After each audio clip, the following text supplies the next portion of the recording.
Hello everyone, welcome to foundation classes. My name is Amit. चलिए आज के सेशन को स्टार्ट करते हैं। देखिए, आज का जो हमारा सेशन है वो आपका ऑफलाइन पेपर का प्रैक्टिस सेट है। आपका जो जून 2011 के अंदर, कब जून 2011 के अंदर जो ऑफलाइन पेपर हुआ था, ये उसका प्रैक्टिस सेट है। जैसा कि मैंने आपको बताया है, 2011 से लेकर 2023 तक जितने भी आपके प्रैक्टिस सेट हुए हैं सीटेट के, हम उन सभी को करवाएंगे। ठीक है ना, क्योंकि आपको पता है प्रैक्टिस सेट कितने ज़्यादा इंपॉर्टेंट है। ठीक है, हमारी जो हिंदी का पेडागोजी सेक्शन है वो कंप्लीट हो चुका है, आप प्लेलिस्ट में जाकर देख सकते हैं। हमारी जो सीडीपी है वो भी ऑलमोस्ट आपकी कंप्लीट हो गई है। मैथ का जो पेडागोजी सेक्शन है हमने उसको स्टार्ट कर रखा है, और साथ में हम पीवाईक्यू क्वेश्चंस कर रहे हैं, यानी कि प्रैक्टिस सेट, और ये सारे के सारे आपके ओरिजिनल क्वेश्चंस हैं। ठीक है ना, तो चलिए स्टार्ट करते हैं। हमारा फर्स्ट क्वेश्चन है, पाठ में दिए गए चित्रों का क्या उद्देश्य होता है। देखिए, आप जब इन क्वेश्चंस को करेंगे ना तो आपको समझ में आएगा जो हमारे नोट्स है ना, जो मैंने वीडियो करवाई हैं, उनकी कितनी ज़्यादा इंपॉर्टेंस है। आपको एक क्वेश्चन बाहर से नहीं मिलेगा, इसलिए मैं बोल रहा हूँ ये सारी वीडियो मोस्ट इंपॉर्टेंट है। आप इनको बार बार देखिए, इनसे बाहर आपको कुछ भी नहीं मिलेगा। चलिए स्टार्ट करते हैं। पाठ में दिए गए चित्रों का क्या उद्देश्य होता है, यानी कि जो चित्र दिए गए होते हैं ना, जैसे आप एनसीईआरटी की बुक पढ़ेंगे तो साइड में आपको दिखते होंगे एक अलग से चित्र दिए होते हैं, डायग्राम दिए होते हैं। तो इनका उद्देश्य क्या होता है? देखिए, चित्र अमूर्त संकल्पनाओं को समझने में सहायता करते हैं। हाँ भाई, कहीं ना कहीं सही हो सकता है। अमूर्त संकल्पनाओं का मतलब क्या हो गया? आपकी एब्स्ट्रैक्ट थिंकिंग के बारे में। ठीक है ना, देखिए आगे, चित्रों से पाठ्य पुस्तक आकर्षक बनती है। हाँ भाई, आकर्षक तो बनती है, लेकिन हमें क्या चुनना है? बेस्ट आंसर चुनना है। आप ये याद रखना, तो ये नहीं हो सकता। चित्र पाठ की शोभा बढ़ाते हैं, हाँ शोभा भी बढ़ाते हैं, लेकिन बेस्ट आंसर तो नहीं है। पाठ्य पुस्तक में चित्र देने का प्रचलन है, नहीं ऐसा कोई जरूरी थोड़ी ना है। अगर भाई पाठ्य पुस्तक है तो चित्र दिए ही जाएं, समझ रहे हो ना आप? तो बेस्ट आंसर क्या है हमारा? आंसर नंबर फर्स्ट, यानी चित्र अमूर्त संकल्पनाओं को समझने में क्या करते हैं? सहायता करते हैं, यानी कि आपकी जो इमेजिनेशन पावर है ना उसको बढ़ा देते हैं। जब आप चित्र को देखते हैं ना तो चीजों को ज्यादा अच्छे से समझ पाते हैं। ठीक है, आगे चलते हैं। भाषा के अभिव्यक्तात्मक कौशल कौन से होते हैं, यानी कि एक्सप्रेसिव कौशल। मैंने आपको इनके बारे में अच्छे से बताया था। हमारे दो टाइप के कौशल होते हैं, एक तो जो एक्सप्रेस करने वाले होते हैं, एक जो रिसीव करने वाले होते हैं। और मैंने वहां पे आपको बताया था LSRW के बारे में, और वहां पर मैंने आपको बताया था आपका जो लिसनिंग है और आपकी जो रीडिंग है ये होते हैं हमारे रिसेप्टिव, यानी कि आप कुछ ना कुछ ग्रहण कर रहे हो। और जब आप एक्सप्रेस करते हो तो कैसे करते हैं? या तो आप बोलकर करते हो, यानी कि स्पीकिंग के जरिए, या फिर कैसे करते हो? आप राइटिंग के थ्रू करते हो। तो नॉर्मल सी बात है, क्या हो गया? आपका बोलना और आपका लिखना ये कैसे हो गई? आपके अभिव्यक्त करने वाले हो गए। तो यहां पर हमारा आंसर क्या हो जाएगा? Answer number 3। उन वीडियो से बाहर आपको कुछ भी नहीं मिलेगा, तो आप बार बार उन वीडियो को रिवाइज कीजिए। नेक्स्ट चलते हैं। प्राथमिक स्तर पर कौन सा भाषा शिक्षण का उद्देश्य नहीं है? देखिए, नहीं है पूछा है। देखिए, आप विभिन्न संदर्भों में भाषा का प्रभावी प्रयोग करना। हाँ भाई ठीक है, भाई नॉर्मल सी बात है, सिचुएशन के अकॉर्डिंग बच्चे सही तरीके से भाषा का यूज कर पाए, यह तो हमारा उद्देश्य होता ही है। आगे देखिए, स्पष्टता एवं आत्मविश्वास के साथ अपनी बात कहना। हाँ ये भी सही है भाई, हम भी यह भी तो चाहते हैं ना, अगर बच्चे एकदम शुद्ध बोल लें, उनमें कॉन्फिडेंस हो, पूरी स्पष्ट तरीके से बोल पाए अपनी बात को, तो ये भी ठीक है। आगे देखिए, वर्णमाला को क्रम में कंठस्थ करना, ये आपका नहीं होगा। और ये क्यों नहीं होगा? हमेशा याद रखना, जब भी किसी चीज को कंठस्थ करने की बात आए ना, तो यानी कि रोट लर्निंग की बात हो रही है, और रोट लर्निंग को हमें क्या करना है? डिस्करेज करना है, उसको खत्म करना है। तो ये हमारा आंसर नहीं हो सकता। आगे देखिए, ध्वनि संकेत चिन्हों का संबंध बनाना, ये भी क्या है आपका? कहीं ना कहीं सही है। तो हमारा राइट आंसर यहाँ पे क्या होगा? आंसर नंबर 3, क्योंकि यहाँ पे इन्होंने नहीं पूछा है। ठीक है ना, आप इस नहीं का जब भी आप क्वेश्चन करें ना तो उसको कंप्लीटली और आराम से पढ़ना, क्योंकि एक वर्ड है ना काफी गलतियां करा देता है। जैसे यहाँ पर नहीं, अगर आप ध्यान नहीं देते ना तो आप समझ ही नहीं पाते क्वेश्चन क्या कह रहा है। ठीक है, आगे चलते हैं। उपचारात्मक शिक्षण की सफलता निर्भर करती है किस बात पर? देखिए, हमने उपचारात्मक शिक्षण अच्छे से किया है। इसमें मैंने आपको क्या बताया था? पहले हम निदानात्मक परीक्षण करेंगे, यानी कि पहले हम उन चीजों की पहचान करेंगे कि भाई कहाँ पर बच्चों में कमी है, कहाँ पे बच्चों को सीखने में दिक्कत आ रही है। और जब हमें इन सब चीज़ों के बारे में पता चल जाएगा तब हम करेंगे उपचारात्मक शिक्षण, यानी रिमीडियल टीचिंग। तो देखिए, आप जो उपचारात्मक शिक्षण है उसकी सफलता किस बात पर निर्भर करती है? देखिए, उपचारात्मक शिक्षण की सामग्री पर। हाँ भाई ठीक है, हो सकता है, नहीं पता हमें। आगे देखिए, भाषिक नियमों के ज्ञान पर। हाँ भाई कहीं ना कहीं हो सकता है, ठीक है। समय व अवधि पर, ये भी आप आइडिया नहीं लगा पा रहे हो, यानी कि आप समझ नहीं पा रहे हो कौन सा ऑप्शन होगा। तो इसलिए मैं बोलता हूं आपको बेस्ट आंसर चुनना है। हो सकता है चारों सही हो, लेकिन हमें सबसे बेस्ट चुनना होता है। अप्लाइड क्वेश्चन आते हैं सीटेट में, याद रखना आप। तो देखिए, आगे देखिए, समस्याओं के कारणों के सही पहचान पर, ये आपका होगा। मैंने अभी आपको बताया ना, अगर हमें सबसे पहले तो समस्या के बारे में पता होना चाहिए ना, समस्या क्या है, एक्चुअल में प्रॉब्लम क्या है। और जब हमें प्रॉब्लम पता चल जाएगी तभी तो हम उसका सॉल्यूशन करेंगे ना। तो पहले हम क्या करेंगे, समस्याओं के कारणों की सही पहचान करेंगे कि उनका कारण क्या है, उनका रीजन क्या है, और उसके बाद ही हम क्या करेंगे, उनका सॉल्यूशन करेंगे। सीधी सी बात है, ठीक है। तो यहां पर हमारा जो करेक्ट आंसर है वो क्या होगा, आंसर नंबर 4। आगे चलते हैं। 95 नंबर क्वेश्चन है हमारे पास, भाषा कौशलों के संदर्भ में कौन सा कथन उचित है, यानी कि कौन सा स्टेटमेंट सही है। लैंग्वेज स्किल्स के बारे में कौन कौन सी होती है हमारी, अगर आपको पता हो 4 होती है ना, LSRW, यानी कि आपका सुनना, उसके बाद आपका बोलना, उसके बाद पढ़ना और उसके बाद लिखना। ये चारों कौशल होते हैं, आपको अच्छे से पता है। आप LSRW को याद रखिए, कंफ्यूज नहीं होंगे, ठीक है ना। आगे देखिए, भाषा कौशलों के विकास में अभ्यास की अपेक्षा भाषिक नियमों का ज्ञान जरूरी है। नहीं भाई, गलत है। पर नॉर्मल सी बात है, हमें भाषा का यूज करना आना चाहिए। स्थिति के अनुसार, सिचुएशन के अकॉर्डिंग, संदर्भ में हमें चीजों का यूज करना आना चाहिए। ऐसा थोड़ी ना आप नियमों को रट लेंगे और ठीक है भाई हो गया काम। नियमों को रटने के बजाय उस चीज को समझना ज्यादा जरूरी है, ठीक है।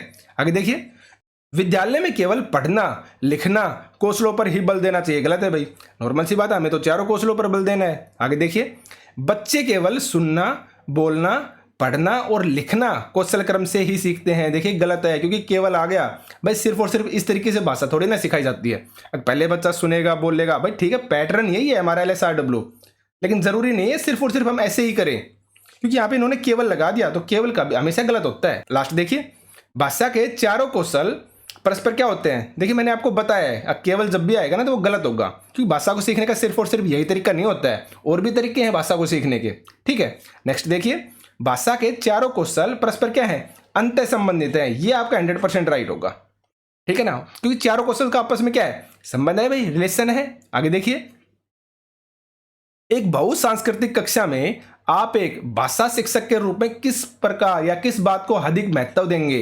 देखिए आप, यानी कि बहुसांस्कृतिक कक्षा का मतलब क्या हो गया, आपकी क्लास के अंदर डाइवर्सिटी है, अलग अलग जगह से, अलग अलग समुदाय के, अलग अलग कल्चर के, अलग अलग कास्ट के बच्चे आए हुए हैं। तो आप क्या करोगे, एक भाषा शिक्षक है आप, तो उसमें आप किस बात पर अधिक महत्व देंगे। देखिए आप, बच्चों को भाषा प्रयोग के अधिक से अधिक अवसर देना। हाँ भाई ठीक है। आगे देखते हैं, पाठ्य पुस्तक के प्रत्येक पाठ को भली बात समझाना। हाँ आप ये भी करते हैं, कोई दिक्कत नहीं है, सही है भाई।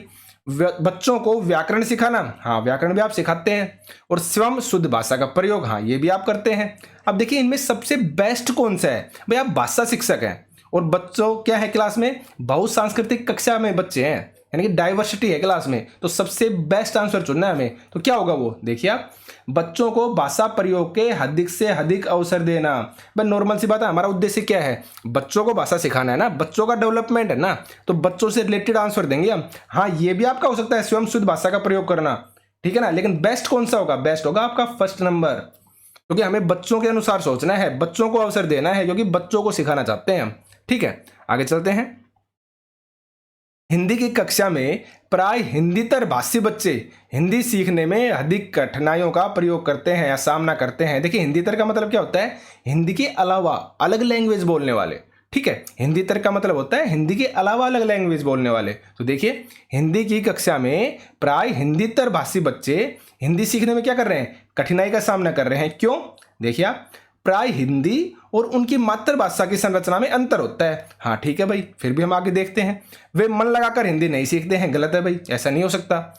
हिंदी सीखने के प्रति उनमें क्या है, अरुचि है, ये भी आपका बेस्ट आंसर नहीं हो सकता।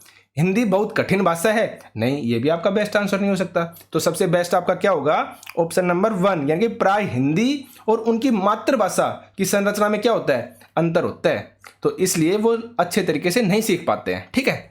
आगे चलते हैं, बोलना कौशल। अब बोलना कौशल में सबसे महत्वपूर्ण क्या होता है, देखिए आप, मधुर वाणी। हाँ भाई ये होता है बोलने के अंदर, भाई आपकी वाणी कैसी होनी चाहिए, मधुर होनी चाहिए। देखिए इस टाइप के जितने भी क्वेश्चन होंगे ना, हमें बेस्ट आंसर देखना है, इसलिए मैं बोल रहा हूँ सभी ऑप्शंस का पढ़ना बहुत ज़्यादा जरूरी है। आप ऐसा मत करना कि आपने एक ऑप्शन पढ़ा और डायरेक्ट आंसर दे दिया, आपको सभी ऑप्शंस अच्छे से पढ़ने हैं, क्योंकि हमें बेस्ट चुनना है, बेस्ट। आगे देखिए, मधुरवाणी है, हाँ भाई ठीक है, होता है। संदर्भ एवं स्थिति के अनुसार अपनी बात कह सकना, हाँ ये भी बात सही है। आगे देखिए, स्पष्ट एवं शुद्ध उच्चारण, हाँ ये भी सही है। और अलंकारिक भाषा का प्रयोग, हाँ कहीं ना कहीं ये भी हो सकता है, अभी ज़्यादा बेटर नहीं है लेकिन हो सकता है। लेकिन यहाँ पर बेस्ट आंसर क्या होगा, आंसर नंबर 2, यानी कि संदर्भ, यानी कि सिचुएशन के अकॉर्डिंग साथ में एट ए टाइम सिचुएशन के अकॉर्डिंग आप क्या कह रहे हैं, अपनी बात को कह सकना। भाई नॉर्मल सी बात है, मधुरवाणी एक अच्छी चीज़ है, लेकिन वो स्थिति के अनुसार होनी चाहिए।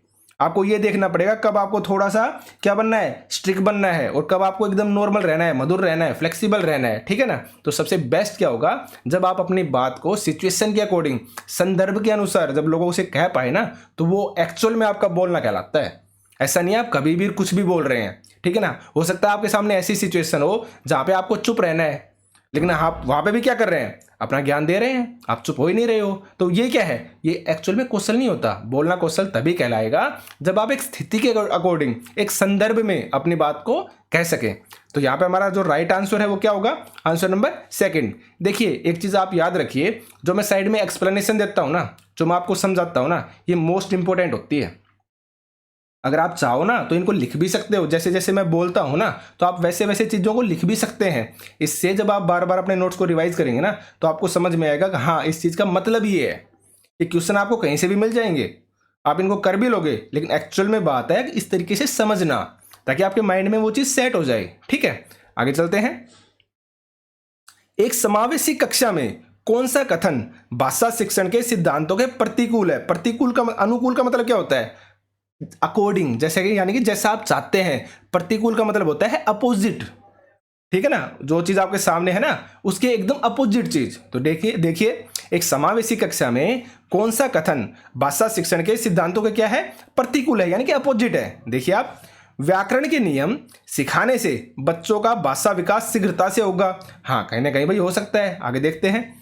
बच्चे परिवेश से प्राप्त भाषा को ग्रहण करते हुए भाषा प्रयोग के नियम बना सकते हैं। हाँ ये भी सही है भाई, नॉर्मल सी बात अपने आप ही बनाते हैं बच्चे। आगे देखते हैं। भाषा परिवेश में रहकर अर्जित की जाती है। हाँ भाई ठीक है भाई, नॉर्मल सी बात है, वाइगोत्स्की ने तो बोला भी है। अगर बच्चे कैसे सीखते हैं, समाज में रहकर सीखते हैं। आगे देखिए, प्रिंट समृद्ध माहौल भाषा सीखने में सहायक होता है। हाँ ये भी आपका ठीक है, क्योंकि इनरिच हो गया ना। ठीक है, चलिए नेक्स्ट क्वेश्चन को करते हैं। अब आपका 99 नंबर क्वेश्चन है, एक समावेशी कक्षा में कौन सा कथन भाषा शिक्षण के सिद्धांतों के प्रतिकूल है। प्रतिकूल का मतलब क्या है, प्रतिकूल का मतलब होता है अपोजिट, यानी कि जो बात कही जा रही है ना उसके अपोजिट। तो भाषा शिक्षण के जो सिद्धांत है ना, तो बताना है यहाँ पर निम्नलिखित में से कौन सा भाषा शिक्षण का सिद्धांत नहीं है, यानी कि अपोजिट है। देखिए आप, व्याकरण के नियम सिखाने से बच्चों का जो भाषा विकास है ना वो शीघ्रता से होगा। भाई नहीं कह सकते, ऐसा कोई जरूरी नहीं है। चलो फिर भी आगे आंसर देखते हैं। बच्चे परिवेश से प्राप्त भाषा को ग्रहण करते हुए भाषा प्रयोग के नियम बना लेते हैं। हाँ ये आपकी बात सही है भाई, नॉर्मल सी बात है, बच्चे परिवेश में रहेंगे, भाषा का अर्जन करेंगे, उसको ग्रहण करेंगे, और अपने आप उनके माइंड में क्या बन जाते हैं, नियम भी बन जाते हैं, जैसा कि चोम्स्की ने बताया है। ठीक है, आगे देखते हैं। भाषा परिवेश में रहकर अर्जित की जाती है। हाँ ये भी सही है, वाइगोत्स्की ने बोला है, अब बच्चे सोशल में, समाज में रहकर सीखते हैं। ये बात भी आपकी सही है। आगे देखिए, प्रिंट समृद्ध माहौल भाषा सीखने में सहायक होता है। ये भी आपका सही है। प्रिंट समृद्ध माहौल का मतलब है इनरिच एनवायरनमेंट, यानी कि अपने आसपास, जैसे आप बच्चे को हिंदी पढ़ाना चाहते हो तो बच्चे के आसपास हिंदी का एनवायरनमेंट बना दीजिए। जो भी इंसान उससे मिलेगा ना वो शुद्ध हिंदी का यूज करेगा, शुद्ध हिंदी बोलेगा।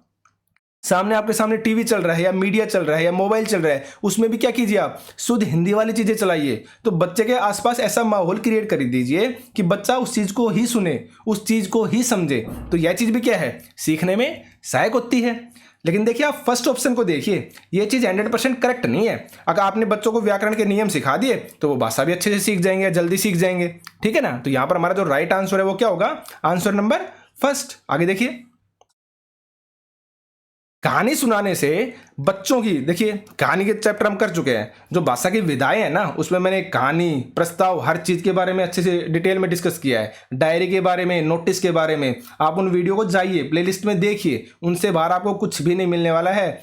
एग्जैक्ट हर एक क्वेश्चन एग्जैक्ट वहीं से है जहां से मैं आपको बता रहा हूं। ठीक है, आगे देखिए, कहानी सुनाने से बच्चों की कल्पना शक्ति व चिंतन शक्ति का विकास होता है। भाई ये चीज मैंने आपको बताई थी, जब बच्चे को कहानी सुनाई जाती है ना तो वो चिंतन करने लगते हैं, वो कल्पना करने लगते हैं जैसे कि वो वहीं पर हो। ठीक है ना, वो उसी के अकॉर्डिंग सोचते रहते हैं और वो ये तक पूछते हैं कि आगे क्या होगा, यानी कि वो जानना चाहते हैं, वो उत्सुक होते हैं। ठीक है ना, तो देखिए कहानी सुनाने से बच्चों की कल्पना शक्ति व चिंतन शक्ति का विकास होता है। हाँ भाई सही है।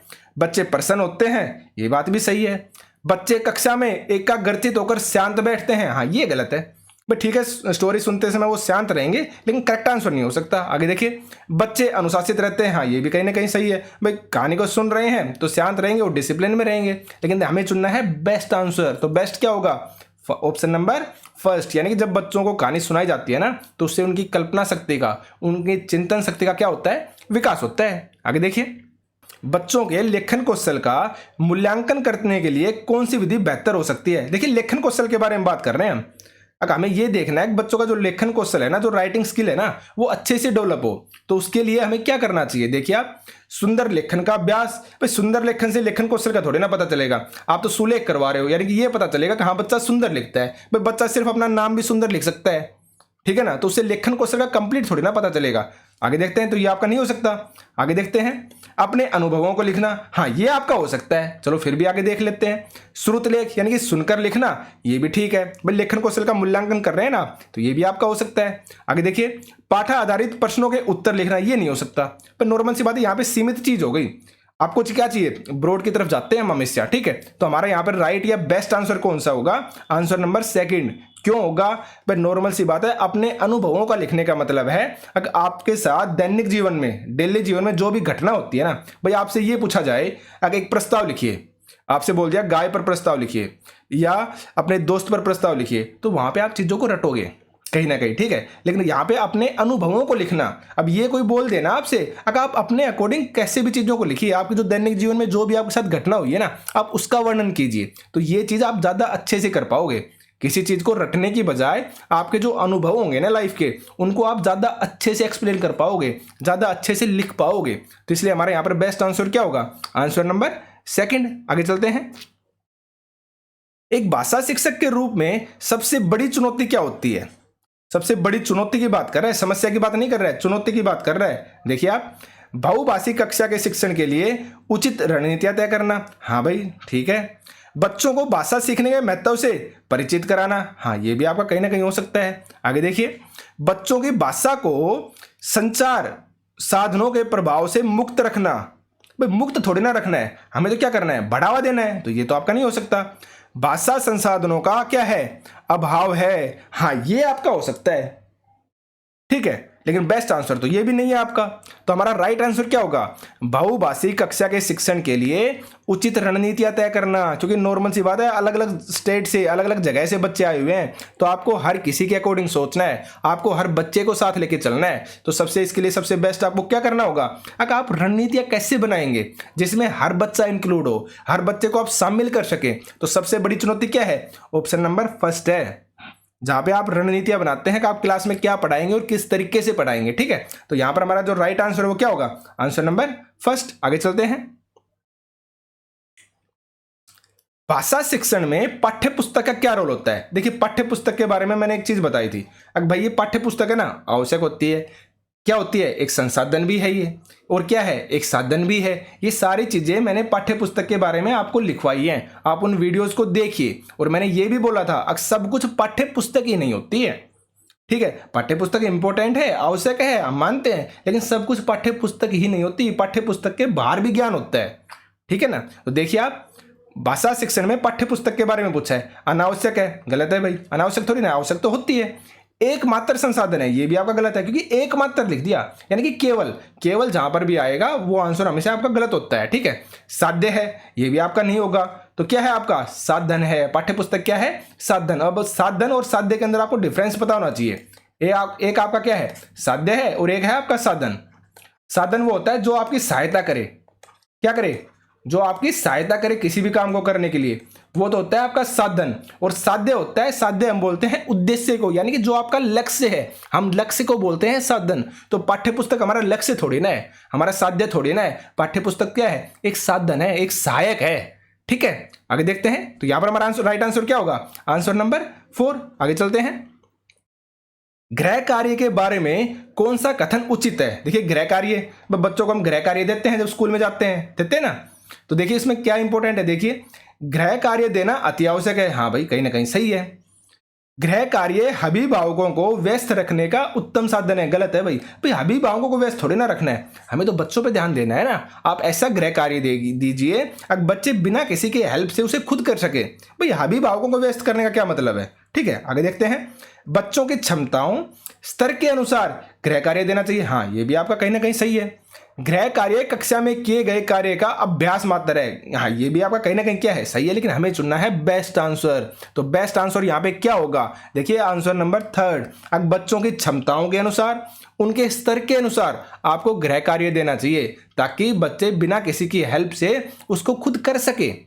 ठीक है ना, तो यहां पर हमारा जो बेस्ट आंसर है, बेस्ट आंसर क्या होगा, आंसर नंबर 3। अब बच्चों की क्षमताओं और उनके स्तर के अनुसार, उनके IQ लेवल के अनुसार, उनके स्टैंडर्ड के अनुसार आप क्या दीजिए, उनको गृह कार्य दीजिए। आगे देखते हैं।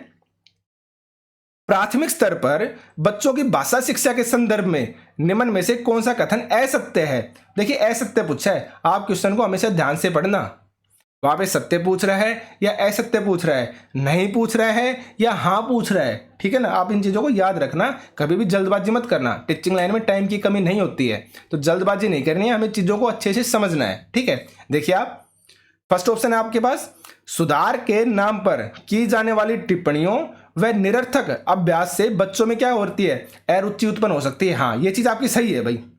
होता है ना, आप सुधार का नाम बोल रहे हैं, आप बोल रहे हैं कि आप इंप्रूवमेंट कर रहे हैं, लेकिन आप इसमें क्या करते हैं, आप टिप्पणियां कर रहे हैं, आप निरर्थक अभ्यास करवा रहे हैं, यानी कि बच्चों को अधिक अभ्यास करवा रहे हैं, या फिर ऐसी चीज पढ़ा रहे हैं जो एग्जाम से रिलेटेड ही नहीं है।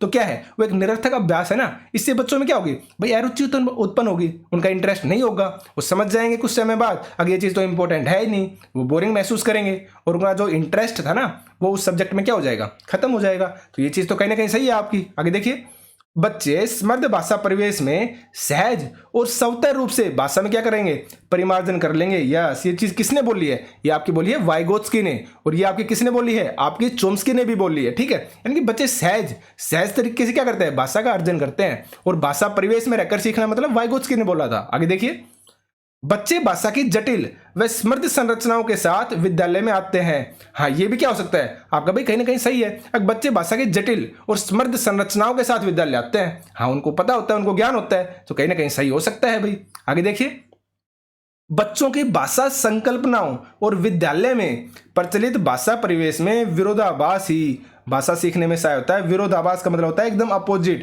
यानी कि जो आपकी भाषा संकल्पनाएं हैं और आपके विद्यालय के अंदर जो भाषा यूज होती है एक दूसरे से डिफरेंट होती है। नहीं भाई, ये चीज आपकी गलत है, हमें तो क्या करना है, उनको एक करना है। हम तो हमेशा बोलते हैं कि हमारा जो बाहर का वातावरण है बच्चे का और स्कूल का है, उनको आपस में कनेक्ट कीजिए। तो ये आपका ऑप्शन क्या हो गया, ये आपका असत्य है। अगर बच्चों की भाषा संकल्पनाओं और विद्यालय में प्रचलित भाषा परिवेश में विरोधाभास होना ही क्या है, भाषा सीखने में सहायक होता है। ये सहायक नहीं होता है, आप इस चीज को याद रखिए। वो क्या होता है, सहायक नहीं होता है, वो असहायक होता है। ठीक है ना, आप इस चीज को याद रखना। तो हमारा 105 का आंसर क्या हो जाएगा, आंसर नंबर 4। देखिए, ये हमारे हिंदी पैडागोजी के 15 क्वेश्चन थे। तो इस तरह से मैं आपको डेली करवाऊंगा, और आप इस चीज को समझिए। अगर आप इन क्वेश्चंस को करते हैं ना, तो जब आपका एग्जाम होगा ना, तब एग्जाम के अंदर देखना आप कि ये चीजें जो मैं एक्सप्लेन करता हूँ, जिस तरीके से एक्सप्लेन करता हूँ, ये आपके कितने काम आती हैं। ठीक है ना, अभी आपको लग रहा होगा कि यार बाद में कर लेंगे, पहले सिलेबस नहीं हुआ, या कुछ भी लगाइए आप, तो आप प्रैक्टिस नहीं कर रहे होंगे, लेकिन आपको ये चीज़ बाद में समझ में आएगी। अगर सिर्फ और सिर्फ सिलेबस आपने कर लिया था, लेकिन प्रैक्टिस ना होने की वजह से आप एग्जाम में कहीं ना कहीं 1 नंबर से, 2 नंबर से, 3 नंबर से रह गए हो। ठीक है ना, तो इसलिए मैं बोल रहा हूँ प्रैक्टिस मोस्ट इंपॉर्टेंट है। अपना माइंड लगाइए, अपने अकॉर्डिंग सोचिए चीज़ों को बार बार, और प्रैक्टिस 100% कीजिए। ठीक है, तो अगर आप चाहते हैं कि आपको वीडियोस टाइम पर मिले, तो प्लीज़ चैनल को सब्सक्राइब कीजिए। ठीक है ना, और वीडियो को शेयर कीजिए। तो आज के सेशन में सिर्फ इतना ही। Thank you.